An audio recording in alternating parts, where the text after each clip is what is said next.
Hey guys, it's Christy from Turner Max Adventures. So we decided to go camping this weekend because it is unseasonably cooler here in Arkansas, like in the upper 70s in August, which is crazy. But you can't see Chris right now because he's in that direction fishing.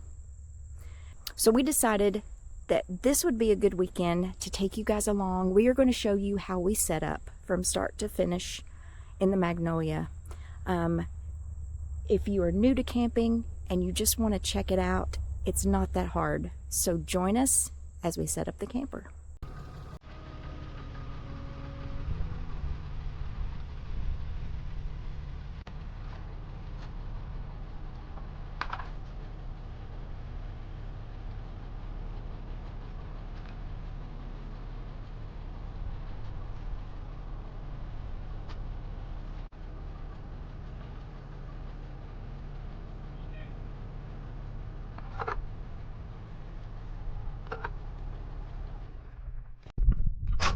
So we do not use a weight distribution hitch. I just have a regular adjustable, bulletproof adjustable hitch, and we've had that for a while. It is a heavy duty thing. It really works. But we got the one where it has the little wings on here, so we could put this sway bar, this friction sway bar on it. And then because the frame of the because the frame of the Magnolia is aluminum, you can't drill into this. Most of the time you have to put this little ball on here, and for most of them there's just a plate you drill into. The steel frame, because this aluminum, you can't drill into it like that. So we had to find this bracket. It's available on Amazon where it would just attach that way. The one thing that I did have to do, Intech puts this plate on here, and it's mostly for the weight distribution hitches to give it a little bit more added support. The distance between here and here is supposed to be like 24 inches, and so it overlaps, and you can see it kind of stops on this other side. You can kind of see it. And so where I had to move it, it was going to be half on one of these plates, these two plates, and half off. So what I did and what I found, and it's hard to see, but in here it is samples from Lowe's, Home Depot, of vinyl flooring, and it was just the right thickness. I could put it in there, and that way it kind of just keeps it level.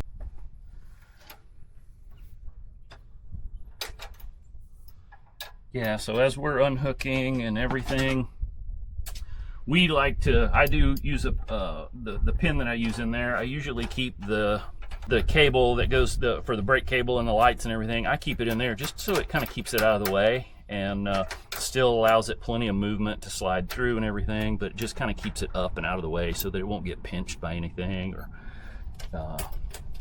into or anything like that. And then one of the other safety things that I do is, and I recommend, is always keep, whenever you're raising or lowering the tongue jack to raise the hitch coupler off of the ball, I always leave these attached, just in case. What if it starts rolling backwards? That kind of thing. I always leave those attached until I'm stable and everything like that. One of the other things that we did with this jack, the buttons were facing frontwards, and this was all facing front. And what happens is it would not allow me to lower my tailgate. I could get right about there and it would hit the top. And so now you can see I can easily lower my tailgate. What I ended up having to do was pop these off. There's one on each side. Loosen those bolts, take those bolts out. You can lift the head up, turn it 180 degrees to where it's facing this way, slide it back down so that it engages with the screw drive that puts it down. Bolt it back in. You're good as new. You got a little bit of extra room now, and it really doesn't take up any extra space, and the buttons are on the back side instead of the front side. Yeah,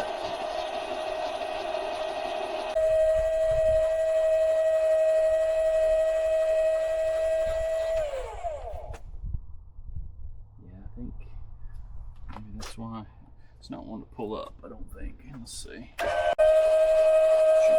So how can you tell?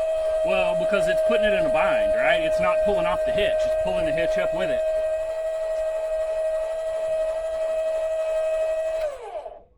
Yeah, see, that's tight. There's no play in that at all. I mean, yeah. And so that's why this came off so easily, because it's pushed forward a little bit. And even though I've got a little bit of hitch grease on the ball, it's just not coming off. So, I don't know if I can.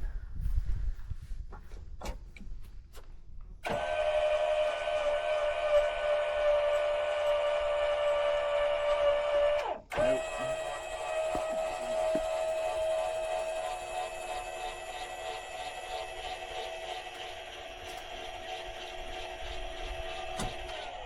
So I'm gonna have to, I gotta back up like a 1/4 inch, release some pressure.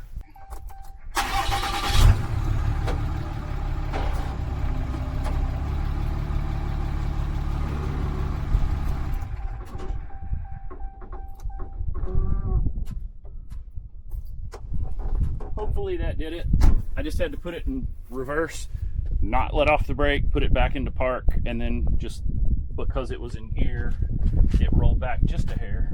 I think that would do it though.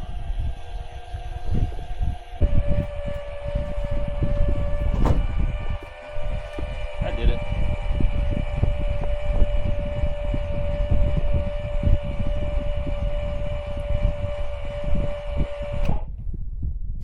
All right. So now once you have that up, then I feel comfortable releasing the chains, pulling the truck forward, and then pulling the truck forward, then we can level it. All right, we are level. So yeah, we had to roll that one. We had to put that one down quite a bit. So front side's down. We're level side to side, we're level front to back. So now what we'll do is we'll put the stabilizers down.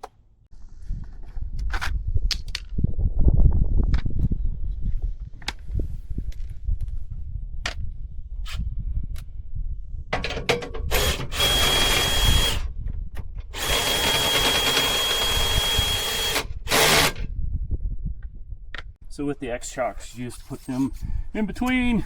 Comes with this 3/4 inch, and just tighten them down, and really does two things. One, keeps the wheels from moving, so it's light chocks on the outside, but it also, while you're inside, kind of helps keep things from shifting and moving, just like the stabilizers at the corners do. What I have is I bought a it's a Proven Locks hitch lock, pretty sturdy. I've had one of the previous ones on our little guy that like covered the whole hitch, including the chains and everything. That one did not fit this one, and so I ended up having to get another one and went with a different kind. Still from the same company, which does really good, but this one, it just slides on. It's one piece. The other one was 3 pieces. This one's just one piece, slides right on. On the lip here, push, you can put the lock in and push it up. It's on there pretty safe. All right, so we've leveled. Now we're ready to hook up water and electric, and try to hook up sewer as well. And so the way that we've organized things is we put all of that stuff back in here in this rear compartment. This is all of our grill stuff. We'll set it aside for now. Here's actually the griddle plate. You don't want to travel with that. We did, yeah. We made a mistake. We traveled with it there. It bumps and moves all over, so we take it out. That's what we determined that we needed to do. There is our power. In addition to just the power cord, I also got a surge protector. This is the Power Watchdog surge protector. Great reviews, not super cheap, but considering that you don't want to mess with your electrical system, it's a pretty wise investment, I think. So yeah, one of the things that we wanted to make sure that we protected the electrical system on here and everything. It is a little sensitive, and we don't want any problems at a pedestal to be an issue. So we got a power watchdog from Hughes Auto Formers. This is something that you can get. They have an internal one. This is an external one. And so what you do is you come into the pedestal, make sure that your 30 amp, this is a 30 amp one, so, and this trailer is only 30 amps, so make sure that that's off. We'll plug it in, flip it on, and it's difficult to see in this light, but it is lit up and it's white. So because it's white, I know that it's safe. We're good to go. So before I plug in the camper though, I'm gonna go ahead and turn it back off. We'll undo our cord here. So if it was not safe, it would be a different color? It would show you red. The dog's face would be red, and it gives you a code here. And over here on the right side, you can see what the error 1 through 9 is. And it tells you what those are and what they mean. You know, it's one of those things, if you run into an error and it's, you know, missing a ground or low, you know, line voltage or anything like that, you know, the best thing to do is contact the owners or the maintenance people at the campground that you're in. And then here's the there's a 30 amp connector. Just have to line that up, and it kind of twists just a little bit, so you'll see it kind of, I can twist it like that so it's locked in, and just screw it on like that. Put that back, and then I like to keep as much of my cord that isn't needed. I like to push it up underneath, 1, to get it out of the way, and 2, just to make sure that it has some shade. It stays kind of cool. So then on the other end, you just plug that in, flip that back on, and we have power. Okay, so some of the things, one of the ways we use to organize this is we got these bags off of Amazon. They're zippered bags. They're pretty nice. They're pretty sturdy. And there's one for electric, one for freshwater, one for wastewater, and one for just accessories. So got all my stuff in here. Got all of our our adapters, things to kind of organize, more adapters. I do have a cable TV, so in case we have someplace, we've only had one place we've ever used this, but hey. And then an extension cord. So if I need any of this stuff, it's easily available. Just need to grab this bag. It's all easy, just zipped up and ready to go. It makes it really quick and easy to stack things on top of it, but it's also flexible if I need it to be. And we kind of needed this because of the storage is configured different. Yeah, what we've done previously is we use some of these big plastic bins, which are great, but there's a lot of wasted space. This way I can compact, and if it only takes up that much space, that's the space it takes up, and it's no big deal. So then we have that one, and so now I have my freshwater. So we'll hook up our freshwater so that we'll have shower, and then back in the back too, way back here,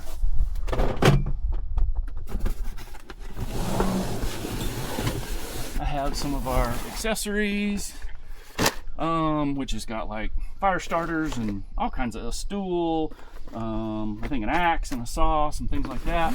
But then I also have this, which is all of our dirty water stuff. Now this is extra dirty water stuff.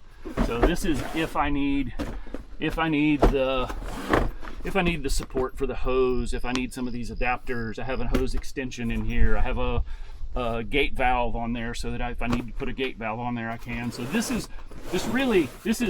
extra stuff. That's why it's all the way in the back. Because the Magnolia does have, right across from here, an external little tube that will show you where you can put the wastewater hose, and that's what we've done. It's kind of small, but it works. One of the great things about these bags that we found those on Amazon, but they are super cheap. They're not expensive at all. So really, if they wear out, we can just replace them easily. Right. It's not a big deal. That is correct. They got a nice handle on them so you can take them around with you. All right, so this will be the first time we've used the water pump before, but this is the first time we've connected to a freshwater connection. And so what I like to do, what I have is I have the 0G hose. I've actually got two of them. This is a 25 foot, and then I also have a 50 foot in there, so I have a total of 75. and it's configurable. Rather than just getting 100-foot hose, I've got a short one if I need if it's really close, like it is here. Got a longer one, or I can put them together and have a really long one if I need it. The other thing that we like to do at the water source is, because typically like this, it's just one, I'll put a splitter on it. This has got our, this is a 40 to 50 PSI pressure regulator. So you want to regulate your pressure before it goes in. So you don't want it to burst your pipes or anything. I don't know what kind of pressure is coming out of here. So this is just a pressure regulator.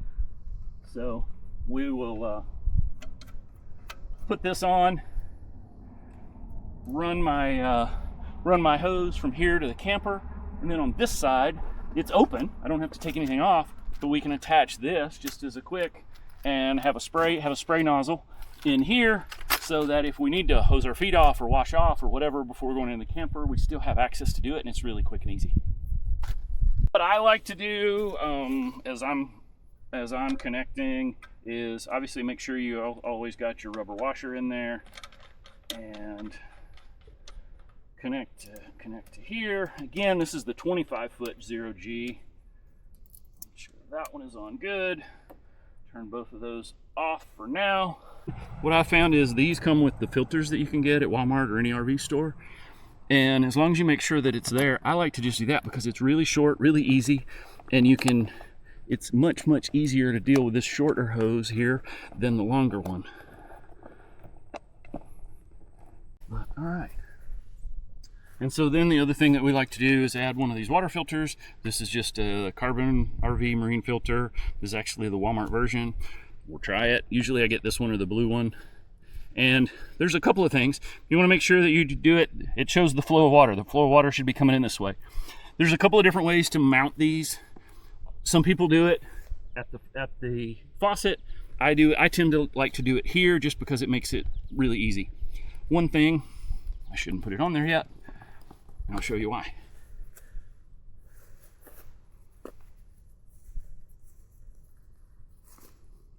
So I'll put it here first,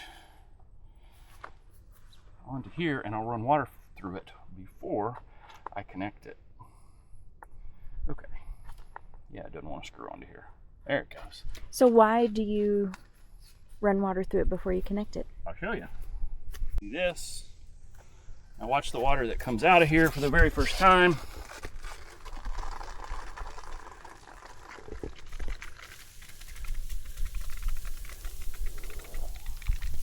Oh. It's a little bit of carbon. Not much, just a little bit. And so that's part of the carbon filter. It's not bad, but it's black. Gotcha. I don't want that. But that's why I do that. And let it run for just a few seconds. It'll push out that carbon dust, take that black stuff. You don't have to worry about it. Do you have to do that every time? I usually do, yeah. Now here's one thing I haven't considered. I have this right by this exhaust. I don't know that I like that, to be perfectly honest, because this is the exhaust for the water heater. Oh. That's going to be right here. I never had to deal with that before. This is the first time. So this is going to be something that we may end up, I don't know. I may end up putting a hook or something over here to where I can pull this up or something, because I don't know that I like that. Like I said, first time I've noticed it. Yeah. So, like I said, did not like the fact that this was hanging so close to this output. Still don't know that I super like it, but we'll give it a try. In the meantime, I'm just going to take this suction cup hook, put it onto the side here. We can remove it when we're done, but we'll just put that up just to pull that out of the way. That worked out pretty good. So we're going to turn the water on and let it pressurize here and look for leaks. Common, I mean, anywhere you connect. So you're looking for a leak here, looking for a leak here, looking for a leak here. I see no leaks. Now, one thing that I would tell you, whenever we leave, if we're going to be gone for the day, I turn the water off, because what we don't want to have happen is I don't want to come back from having a fun day to a flooded floor. That would be awful. If we had a pipe burst, if we had a leak inside that we didn't know about, something happened while we were gone, I don't want that. So typically what I do, I'll always if we're on pump, I'll turn the pump off, and if we're on city water hookup, I'll turn it off. And then it's also a good idea to bleed the line, make sure that there's no pressure remaining before you go. So the last couple of things that we want to do for setup is, one, remove this so we can take advantage of the view that we have. And then we'll also want to get up under here and turn our gas on.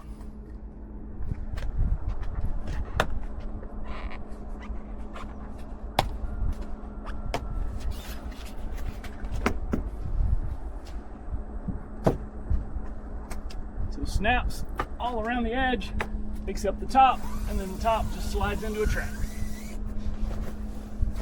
So it makes for pretty easy on and off. Last thing we want to do is we want to turn the propane on. So we'll take that off. So this is we have dual propane tanks. This is the regulator. It's pointing to the one that we want to turn on. So in this case, we will turn this one on. Yep. And then this one is off currently. So yeah. So, and then we will we'll monitor this, and whenever we run out, we'll flip over to the other one, just flip that over, and be good as new. One of the first mods that I wanted to do on here was for our propane cover. So it was just a hole here, had something sticking out, and you put a little cotter pin in it, and I had seen, it was just riveted on there. I'd seen where it was rusty on old other ones and that kind of thing, but I had seen other people who had put these push button clips on here that are made for like the hood of a car, like race cars and stuff, and so it makes it super easy and it looks nice. Just put it on there like that, put it on there like that, they snap into place. You push the buttons to release. It makes it super nice and it looks nice. So one of the other cool things about the Magnolia is the awning, and so it has a really wide, I'm thinking that's like a 13-foot Girard or Gerard awning. It is electronic or electric. It has LED lights across the top, and inside here is the control panel for it, so you can turn your LED on or off, or you can put it, send the awning, pull it in, put it out, and so we're going to go ahead and put it out.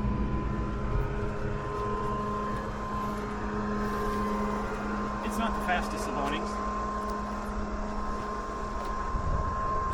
Yeah.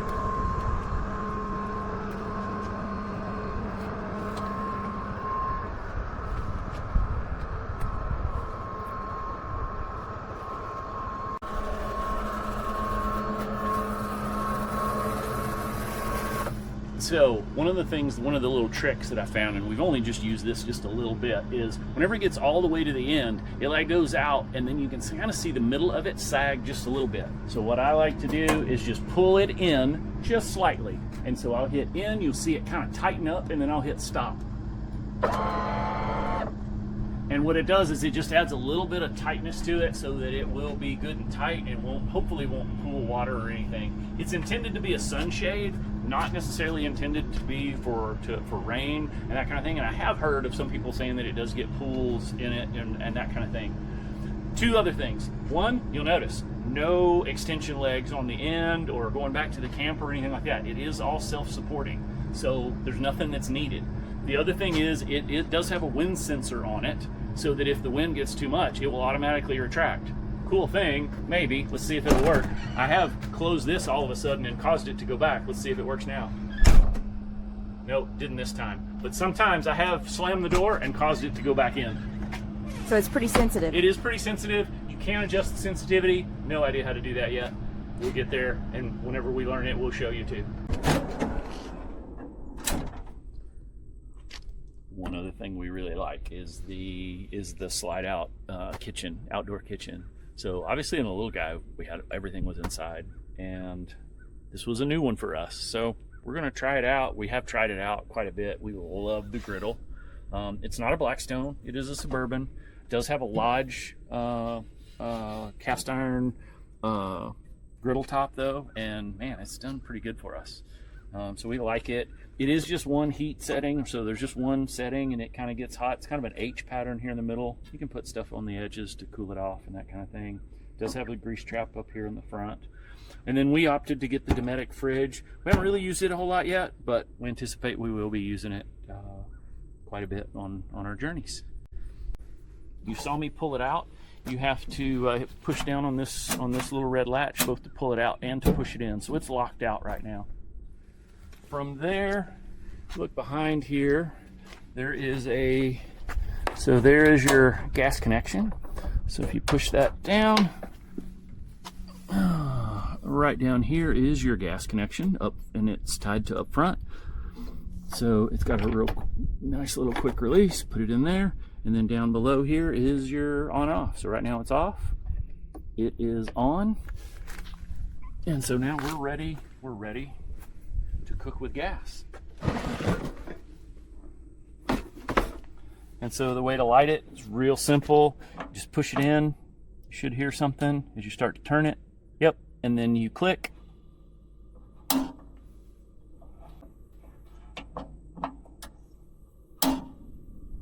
There. I think it lit up that time. I think I heard it. Oh yeah, I can feel it getting warm now. Let's make some burgers. So we're gonna make some burgers.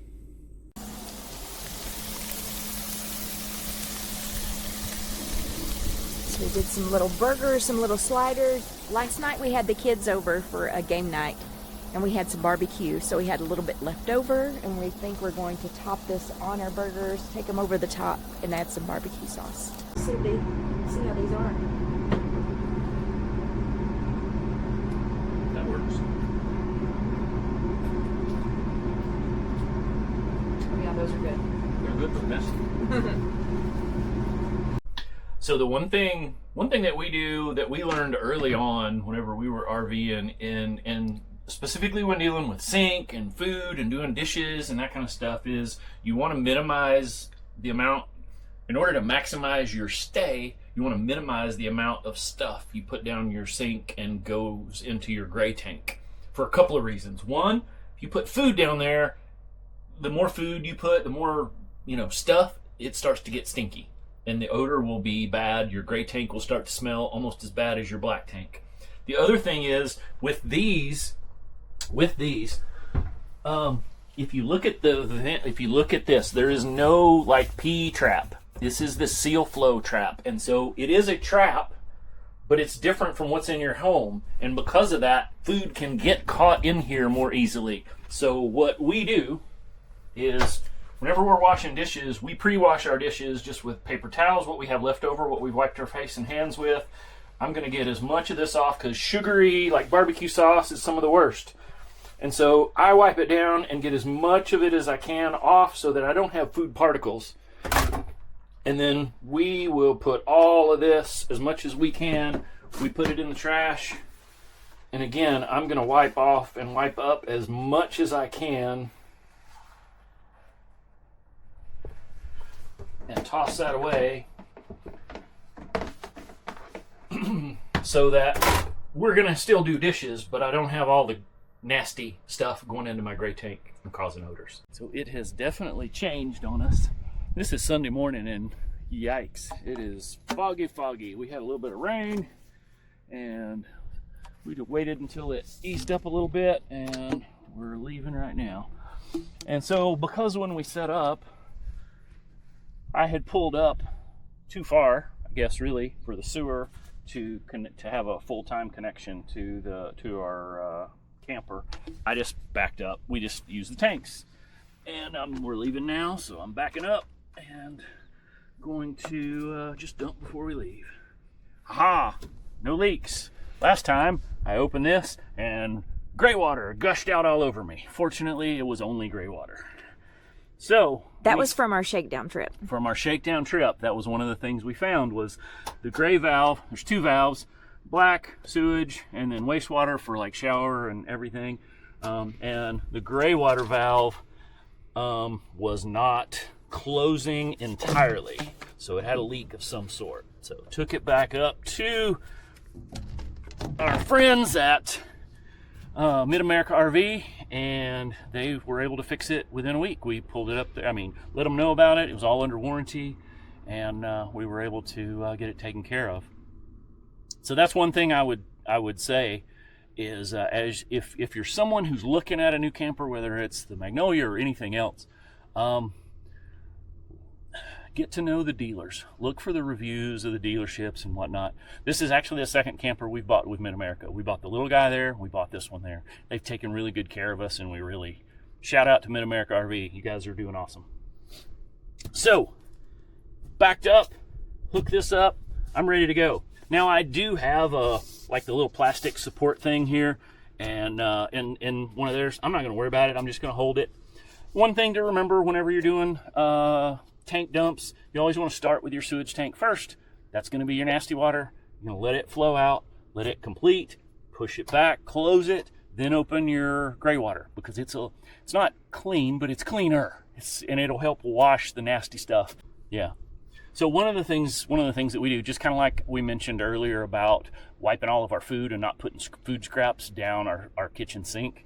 The other thing that we typically don't do, and the reason that we like to stay at campgrounds that have a bathroom instead of just boondocking somewhere where there is no bathroom, even if it's like a pit toilet or something at a national forest campground, we do number one only in the toilet. We don't put toilet paper in the toilet. We have a little garbage can in there where we do it, and we empty it regularly so it doesn't smell. The toilet paper and number two they're perfectly fine. People do it all the time. That's fine if that's what you guys want to do. What works for us is we'll go to use another bathroom facility for number two, and that way we don't worry about just solid buildup or anything like that within the wastewater tank. It has worked for us really well. With the little guy, we never christened it with a number two. Mm-mm. The whole 6 years we had it.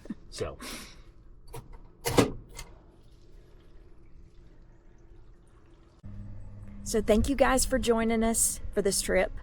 We hope you've gotten some really useful information. If you have questions about the camper, how to camp, how to set up camp, anything like that, just leave them in the comments below, and we will get back to you on those, maybe in future videos.